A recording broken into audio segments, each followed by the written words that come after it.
السلام علیکم دوستان گرامی.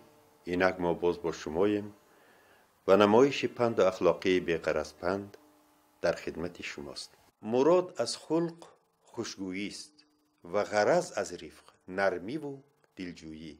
یکی سازگاری باشد به نرمی و دیگر یک کارسازی با مدارا و ملایمت. اما خلق نکوترین نعمت و زیباترین خصلت است. من ندیدم در جهانی جستجو هیچ اهلیت بدین خلق نکو. دوستان گرامی، اینک باز یک صحنه ما را تماشا کنید.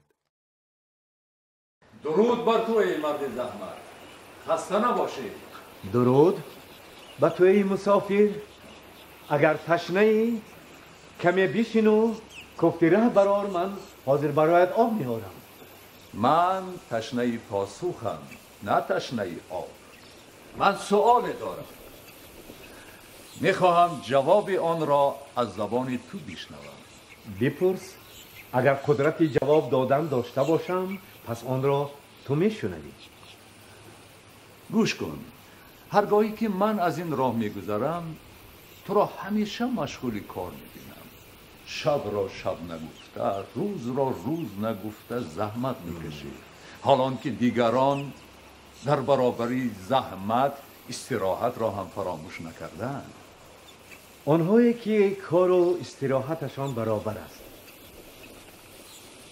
آنها هر روز یک تنگه دستمزد دارند و از افتش این مزد برای آنها کافی است، زیرا ایشان با آن قناعت میکنند و به این کار اختیار دارند. بله، قناعت امری الهی است، لیکن چرا آن را تو پیشه نمی کنی؟ خواب و خور را از یاد برده ای. من نیاز به آن دارم که هر روز 5 تنگه به دست دارم و سببش آن است که بیشتر از دیگران محنت میکنم. 5 تنگه را چگونه استفاده میبری؟ من هر روز 1 تنگه را به پشتم میپردازم، یعنی برای والدینم صرف میکنم، چون آنها مرا خوراندند و پوشاندند و به وایه رساندند. پس من باید امروز از خورد و خوراک و نفقه آنها با خبر باشم. حلالت باد. خدمت به والدین آباد کردن آخرت خود است. 4 تنگه باقی مانده را چطور استفاده میبری؟ تنگه دوم را من به پیشم میپردازم، یعنی چنانه که پدر و مادر مرا خوراندند و پوشاندند به وایه رساندند، من نیز فرزندان خود را تربیت کنم و به آنها علم و هنر آموزانم.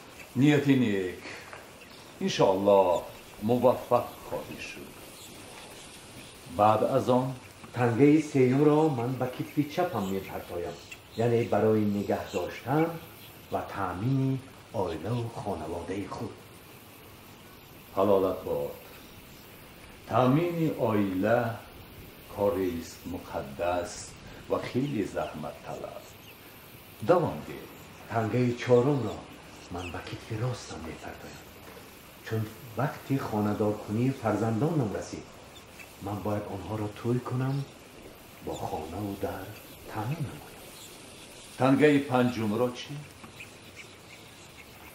پیش از آنه که به سؤالت جواب بگویم، من خود به تو سؤالی دارم. مرحمت بپرس. بگوی ای مرد خدا، تو کیستی و چرا زندگی روزمره من باعث توجه تو گشته است؟ من میگویم، هرچند نمیدانم تو به سخنان من باور میکنی یا نه. بگوی و برآوردن خلاصه را به من بگذار. اگر گویم که من شاه تو و این مملکت هستم و تغییر لباس کردم تا از حال و احوال رعیت خود واقف گشته باشم. چی میگویی؟ من میگویم که لباس آن دامان است که آفتاب را نمی پوشاند. در چهره تو فر شاهی هویداست و آن را هیچ لباس عوض کرده نمیتواند. تو این را از اول واقف گشتی. من آن را پی میبردم. پس تنگه پنجم را چگونه استفاده میبری؟ من تنگه پنجم را به دریا میپرتایم، یعنی برای مظلومان و درماندگان خیر میکنم و آن شاید سببگاری روشن گرداندن خانه آخرت من گردد. آفرین، آفرین بر تو ای مرد زحمت. شاهی که در مملکتش چنین رعیت دارد در پیش دیگران هرگز ملزم نمی شود. فردا به دربار بیا، من تو را بی‌نیاز می‌گردانم. فراموش نکن که فایده استراحت از منطیت مهنت کمتر نیست. میخواهم که تجربه تو دسترس همگان گردد و همگان از تو عبرت بگیرند. تشکر به تو پادشاهم. من الحال از کار خود منفیت برداشتم. ندارم. تو از مهنت خودت، از آبیله دست خودت منتدار باش. تشکر به تو پادشاهم. من الحال از کار خود منفیت برداشتم. ندارم ای شاهی عالی‌قدر. ای بست که در هنر نکوشی، صد عیب به یک هنر نپوشی.